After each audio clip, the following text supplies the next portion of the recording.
አቶ መሰረት ባህልቢ አብልዕሊ ሆላንዳዊት ፕሮፈሶር ሚርያም ፉን ራይስ ዘቅረቦ ክስን ውዕሎ ቤት ፍርድን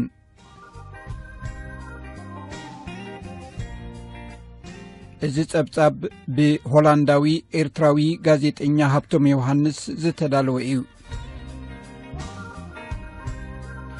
ቀንዲ አባል ማሕበር መንእሰያት ናይ ህዝባዊ ግንባር ንዲሞክራሲን ፍትሕን ወይ YPFDJ አቶ መሰረት ባህልቢ ንሆላንዳዊት ፕሮፈሶር ሚርያም ፉን ራይሰን ሽመይ አጸሊም ክኒ ስርሐይውን ብጭንቀት ጠጠው ክብል ጌርኪ በመባል ከሲሱ ናብ ማእከላይ ቤት ፍርዲ ናይ አምስተርዳም ከም ተቀርብ ጌርዋ ፕሮፈሶር ቫን ራይሰን ኣብ ቲልብሩክ ዩኒቨርሲቲ ብኸፊል ፕሮፈሶር ናይ ሕብረተሰባዊ ሓላፍነት ወይ ሶሻል ሪስፖንሲቢሊቲ ብተወሳኺ ኣብ ናይ ቤልጂየም ዋና ከተማ ብራስለስ እናታ ኤፓ ወይ ኢሮፒያን ኤክስተርናል ፖሊሲ አድቫይዘርስ ዝተባህለት ናይ ገዛእ ርእሳ ዘይመንግስታዊ ትካል ኣለዋ። ኣብ ኤርትራ ዝግበር ምግሃዝ ሰብኣዊ መሰልን ኩነታት ናይ ኤርትራውያን ስደተኛታትን ሓደ ካብቲ እዛ ዘይመንግስታዊ ትካል ተዓየሉ ጉዳይ እዩ።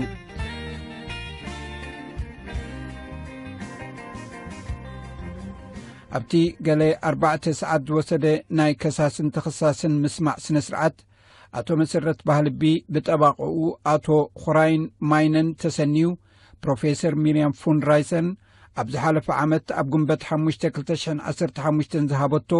2 ደቂቕ ዝወሰደ ናይ ሬድዮ ቃለ መጠይቕ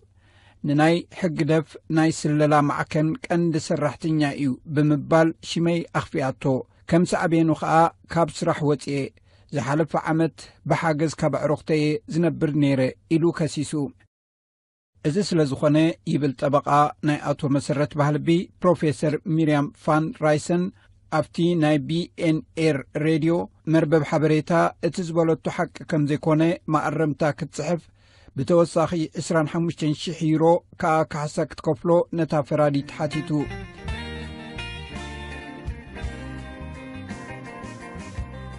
ጠበቃ ፕሮፈሶር ሚርያም ፉን ራይሰን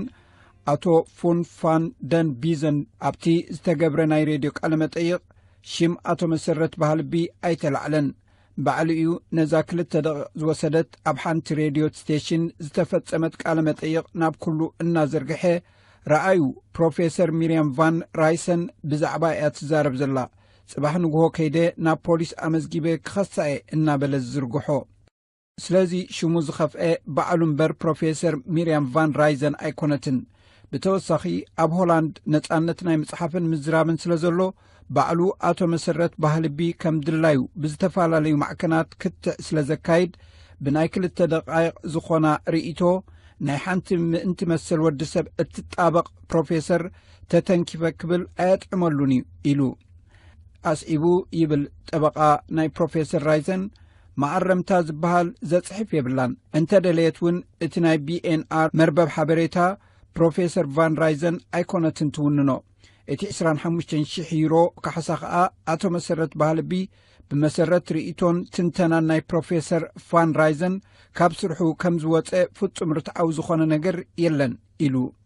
ኣስዒቡ ጠበቃ ናይ ፕሮፈሶር ቫን ራይሰን ከም ዝገለጾ አቶ መሰረት ባህልቢ ቀንዲ አባል ናይ ማሕበር መንእሰያት ናይ ዲክታቶርያዊ ስርዓት ኤርትራ ምዃኑን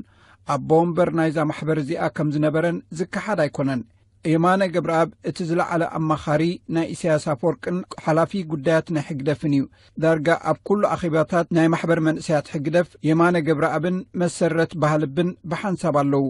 ኣብ ዝሓለፈ ዓመት 3 ሚያዝያ 2015 ኣብ ጀርመን ዝተገብረ ኣኼባ ናይ መንእሰያት ሕግደፍ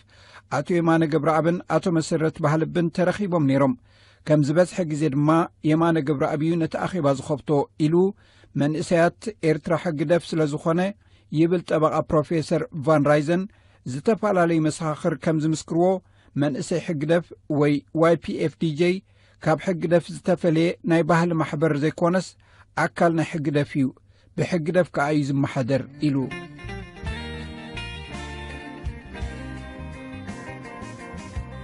ጠበቃ ናይ አቶ መሰረት ባህልቢ ብወገኑ ማሕበር መንእሰያት ሕግደፍ ማለት YPFDJ ምስ ሕግደፍን ስልጣን ኤርትራን ዋላ ሓንቲ ዝራኸብ የብሉን بمسرت إرتراويان أب هولاند استمسرته ناي باهلن مرخابن محبريو سلازي أتو مسرت باهلي سلاينا حق دفكخون أيك لنيو كومو بمبال بروفيسور فان رايزن ولا أكوا شمو أيتتكس نأتو مسرت شمو أتسليماتون أبزيد اللي چنكتن عداني اتياتو إلو مغوته أقربو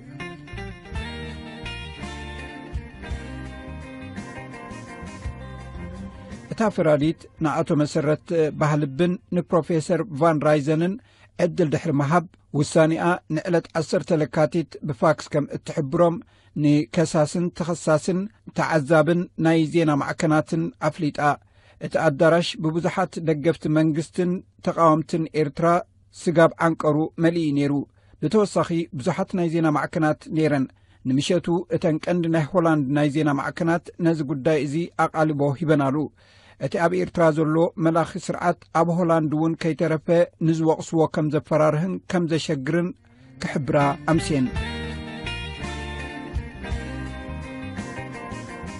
أبزو معالتزي قدمي تيبيت فرد مجمارو فولكس كرانت اتبهال غازيتا بروفيسور فان رايزن كابناي أمستردام معرفو نفرتي نابغز آنا خدت كلا حانت مكينا كم زتخطاتلتان نسا بسم بادن بفرحن غزآ كم زبتحت حبيرا بزتفال عليو نهز بمرخب مربباتون صرفن مبفرهن كم تقبل حبيرا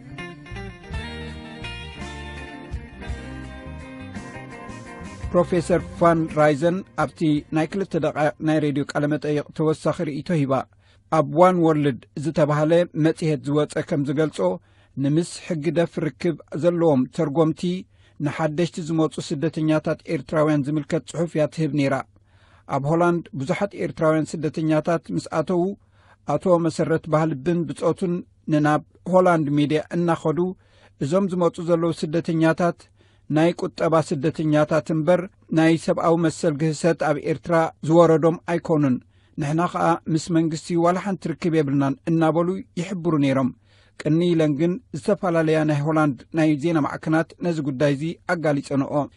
يخون انبر ازوم إرتراوين سدتنياتات نخط عماميم ناب هولاند زموتو زلوم بر أب إرترا مسلوم زغفوفوم يلن زبلو زنورو بحقوا خيدوم كم أترغومتي تقوصيروم گنزبوم كأتو جمرو كابزياتوم أتو مسرت بحلبن حون حفتون يركبوم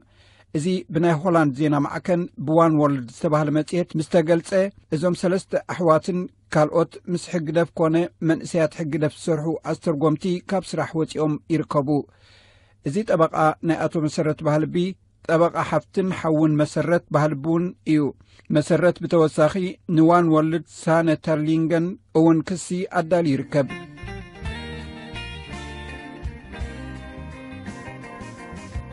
معبالن وطيت النايز قداي كتفلطو مسد داليو أبز قص المدباتنا تخطاتو لنا هبتم يوحنس كاب هولاند